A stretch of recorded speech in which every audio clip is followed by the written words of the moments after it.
These are specializations, some of the core abilities for the finals that can determine your entire playstyle. Most of the time, they're great and give you a ton of agency and different ways to play the game. But there's just one problem. Some of them suck, and I think we should do something about it. So for this video, we're going to be discussing all of the different specializations, whether they're weak, whether they're strong, how they fit into the current meta, and what, if anything, we should do about them. Now, I'll be the first to say that I think we're actually doing alright in terms of balance for classes like Heavy, but for classes like Light and in particular Medium, I think that it might be time for some adjustments.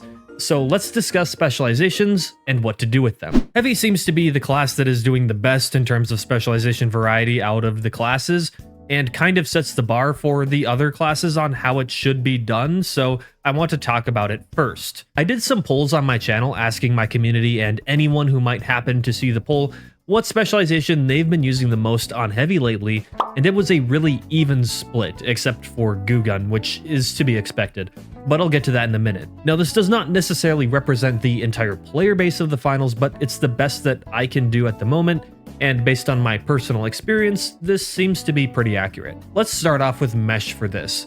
Historically, Mesh has always been the staple pick of high elo heavies, and I kinda always thought that was going to be the case, unless they basically made it close to unusable. But these days, I'm glad to see that it's not the only thing people, and especially high elo players, are picking nowadays. The change they made a while back to prevent constant shield spam really made this spec feel pretty fair to fight against, and I never really find myself being annoyed by fighting a Mesh player, which is really impressive considering it's a shield ability in an FPS. And Winch, the current favorite of many heavies, is also doing quite well into close range team comps, and with manipulating cash boxes becoming increasingly common, this really does make sense. I appreciate Winch as a counter to Dome and Mesh for Heavy, and it being a good counter to any Light who might stay in a fight with you for too long. I've heard some people complain a little bit about Winch being too strong, particularly from the more casual side, but I think it's in a pretty decent place at the moment. Maybe a slight nerf could be made, but I personally don't find it to be ridiculously problematic. The only thing that gets me sometimes is the very wonky hit reg, but I'm sure that's just a server-side issue. But the amount of people using Charge and Slam actually surprised me, as I considered this spec to be pretty inferior compared to the other options on Heavy, but I suppose in low elo meta and solo play, this might bring a bit more value, especially if you have unreliable teammates. I do think that Charge could use a small buff of some kind, but that doesn't necessarily have to be just a damage buff. I didn't really like its use of just being an anti-melee button in the past, but I theoretically like the destructive utility and movement behind it, so maybe if Embark leaned more into that, Charge could even see some usage in higher levels of Ranked. Either way, I'm glad to see people using it, but I want a world in which all 4 heavy specializations are used at a high level, rather than just 3. And Goo Gun seemingly doesn't have a very high usage rate, but that's honestly to be expected, as it's a high skill floor, high skill ceiling spec that's definitely not for everyone. I actually think that it has the potential to be on par with Mesh and Winch, but the vast majority of players either can't or don't know how to use it to its full potential. I don't think any changes need to be made to it, I just think that it has quite a learning curve, and many players would rather just use a Mesh or a Winch, which is pretty straightforward and doesn't require crazy mechanics and knowledge to execute efficiently. So in terms of specs, Heavy is doing pretty good, and I think they set an example for the other classes. They have a diverse set of abilities that help different playstyles, and for the most part, they're all pretty good. But let's talk about a class that is ridiculously unbalanced in terms of specs. Medium is probably in the worst position of all of the classes right now in regards to its specializations, which is odd to say after it's been good for so long. But DMAT is pretty much the only spec worth using on it, and the poll results back that up with these supposed usage rates. I barely ever see anyone run Healing Beam these days, especially when the H+ infuser is just far better as long as you can aim, and turret is only really used in casual play. So the only reason to run medium right now is for DMAT, jump pad, and defib, and also pike to an extent, all of which are pretty strong, but the issue is they're pretty much the only thing that is worth running on medium, to the point that it's basically required at high level to run this loadout. So let's talk about the state of the specs and why these numbers look like this. Let's start with Heal Beam. Hypothetically, if DMAT didn't exist, Heal Beam would be decent, but that's about it. Besides countering already niche weapons like bow and sniper, Heal Beam just doesn't provide enough of an advantage to justify it over a DMAT or even the Light's new Infuser. If you ask me, a gadget should usually not be stronger than a specialization, and that's exactly the case with the Infuser and the Heal Beam. So either you can make Heal Beam better or make Infuser worse, and I would rather just buff the Healing Beam a bit. I think that a nerf was needed to get people to start using the DMAT, but now that everyone's realized how good it is, I think we can afford to give the Healing Beam a little love now.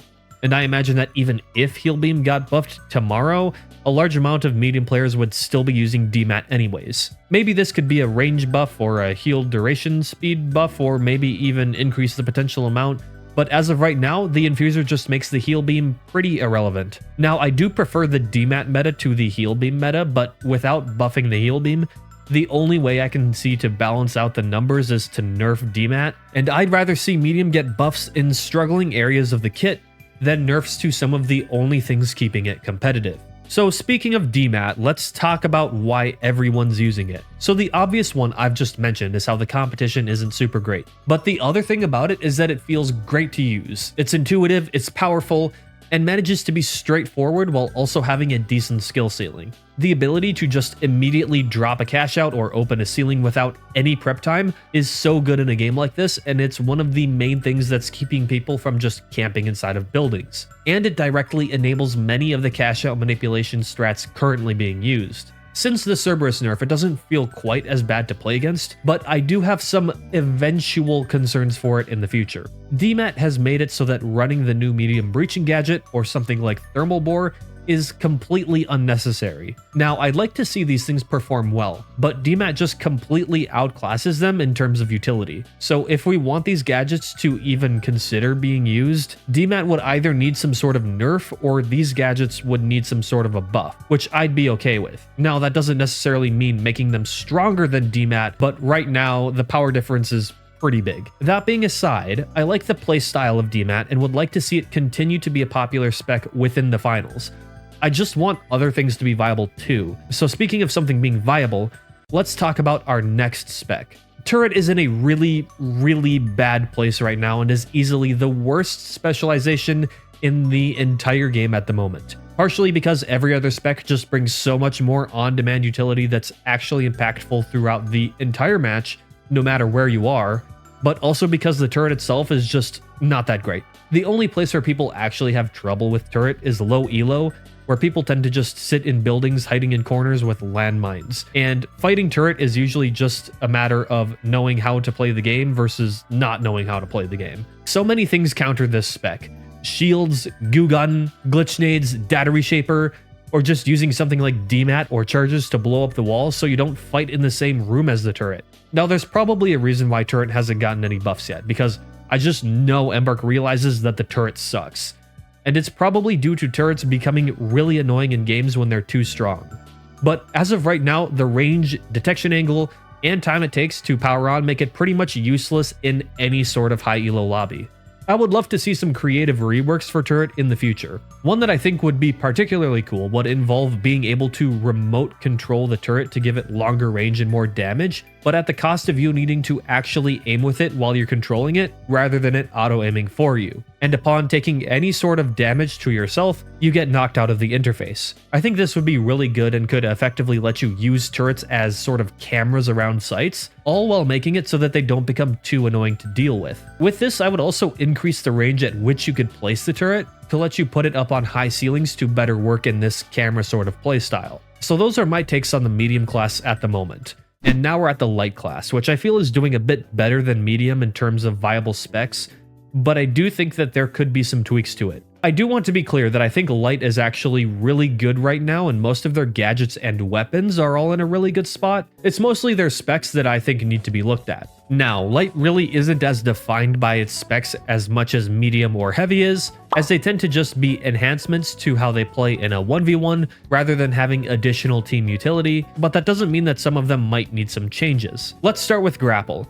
I really like how grapple works in theory, and as a previous Titanfall 2 player myself, I love a good functioning grappling hook. But right now, dash is just better for 1v1s, and the only thing that makes grapple any good is positioning to height quickly or taking a cash box. But as long as you have a medium on your team, these things are usually never an issue, so I would like to see some buffs to the grapple. I think Apex actually had the right idea with the Pathfinder grapple. For those of you who aren't familiar with this, the idea is that the further away your grapple distance goes, the longer the cooldown is. Theoretically, let's say that you went the full distance with grapple.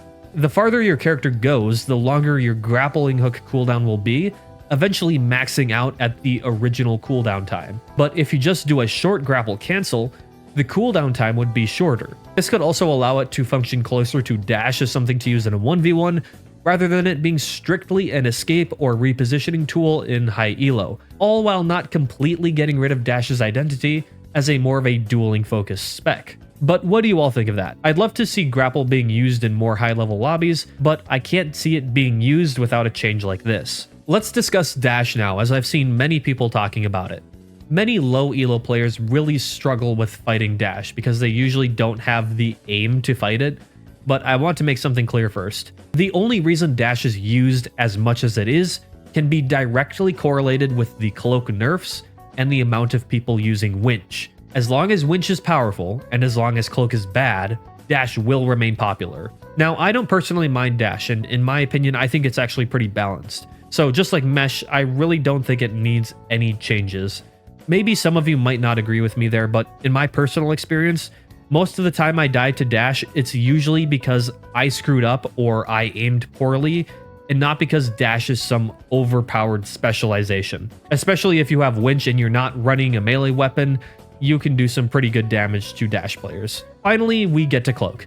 I know a lot like dash, people have historically complained about cloak, especially in low elo, but these days it's a pretty bad pick. When I see a cloak user on the enemy team, I'm basically jumping for joy because I know this game is going to be a lot easier than normal. For those of you who didn't know, they changed cloak a while back to make it a lot easier to spot. Now, I already thought it was easy enough to see, but these days, as long as you aren't partially blind and playing 25 feet away on a TV, you shouldn't have any trouble seeing a cloak user in gunfights.